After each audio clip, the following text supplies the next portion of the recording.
Turning to our weather now here across Southwest Florida. Beautiful conditions if you are out and about, but you might have noticed a little bit more cloud cover today compared to yesterday.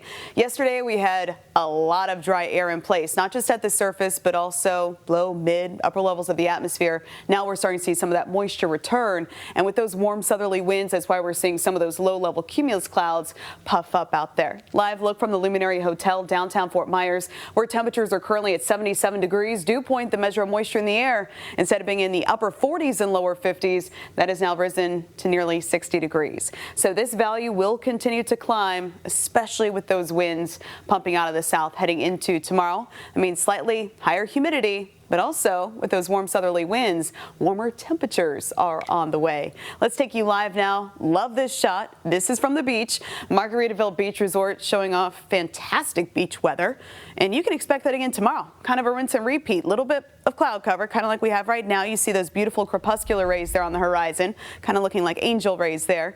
But you will notice more of those fair weather cumulus clouds puffing up tomorrow. Not worried about any wet weather in the near future, but we will be seeing more of that. So high pressure slid off toward our east. In so doing, those winds will continue to pick up out of the south and southwest, and our temperatures will certainly reflect it. Today's highs 80 to 81.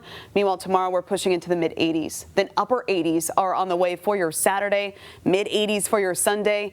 It's the warm surge ahead of our next cold front, a cold front forecast to come through on Monday. So Monday, you will notice a little bit of a temperature drop, but that drop not just because of the cold front coming through, but also clouds and rain. So two things that could potentially impact St. Patrick's Day plans. But as for now, the warming trend has begun. And again, we're back to the mid and upper 80s as we look ahead to the weekend. Of note, though, your weekend weather will be on the windier side. Both Saturday and Sunday will feature wind gusts 25 to 30 miles per hour. Again, those exceptionally windy conditions ahead of our next storm system. So rain chances for your Sunday will bump up just a touch to 20%. Could squeeze out a passing shower or two. Otherwise, for your Monday, that's when we'll see that much better opportunity as that front comes through. As of now, it looks like the best probability for those scattered showers and storms will be during the first half of the day. Of course, that's something we'll continue to fine-tune as that storm system gets a bit closer. But as for the rest of tonight, heading into tomorrow morning, we can expect lots of sunshine to kick off your Saturday morning. Winds nice, light, variable, becoming more southerly as we step into the afternoon, driving up that heat, driving up that humidity. It's going to be a beautiful afternoon, beautiful evening for outdoor plans. And looking ahead to your Saturday, southeasterly winds will become more southerly as we step into the afternoon. And you see those wind arrows really picking up momentum there. We will be dealing with some windier weather for your Saturday afternoon. As for tomorrow morning, we'll start off around 50 in Arcadia, 52 degrees for Punta Gorda. Morning temperatures in the low 60s for Fort Myers, as well as Naples, around 60 or so for Marco Island. Looking ahead to the afternoon, mid 80s are on the way with upper 80s forecast for your Saturday. Our next opportunity for scattered showers and storms arriving on Monday with our next cold front.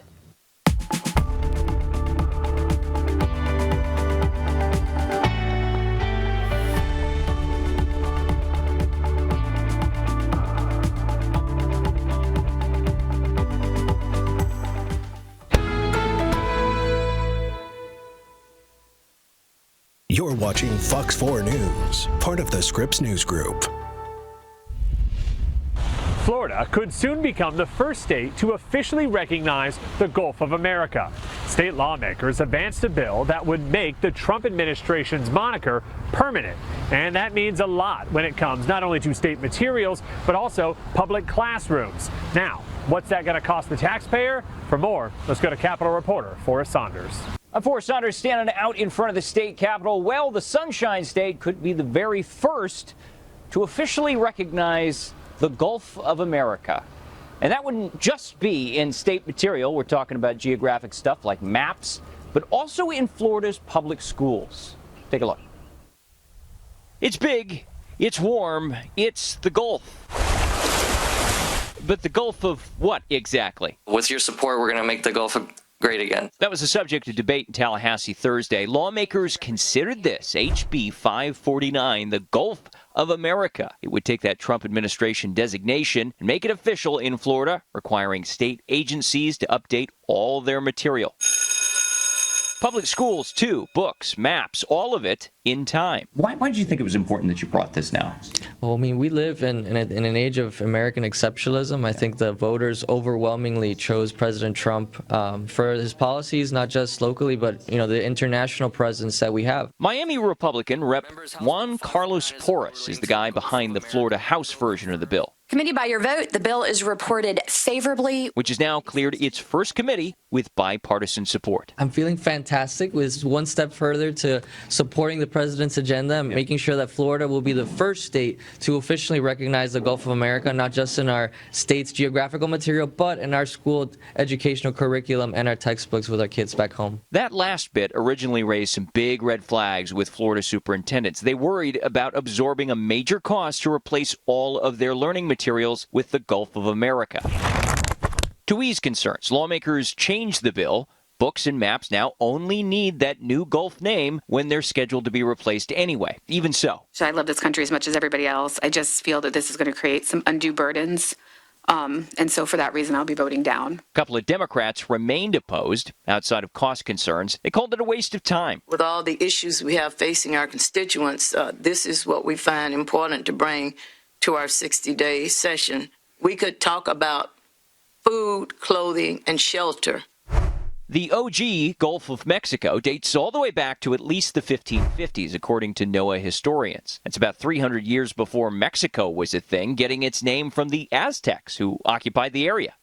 And the rebrand has generated blowback not just here, but internationally. Mexico's president has even joked the U.S. should be renamed Mexican America. ¿Por qué no le llamamos? We're going to call it Mexican America. It sounds beautiful, right? For Porras, the criticism can wait, but the name change can't. To him, it's more than a moniker. It has meaning. And it also, shows our students back home, that patriotism is alive and well.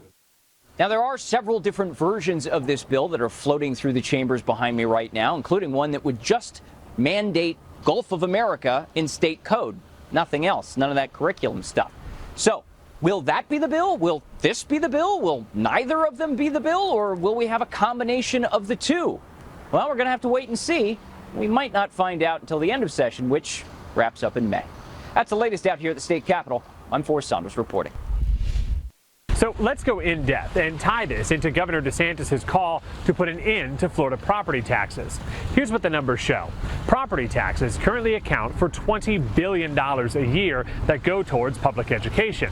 Yet that money would no longer exist without property taxes, yet new textbooks, educational materials, and maps in public classrooms would all have to be changed and somehow paid for.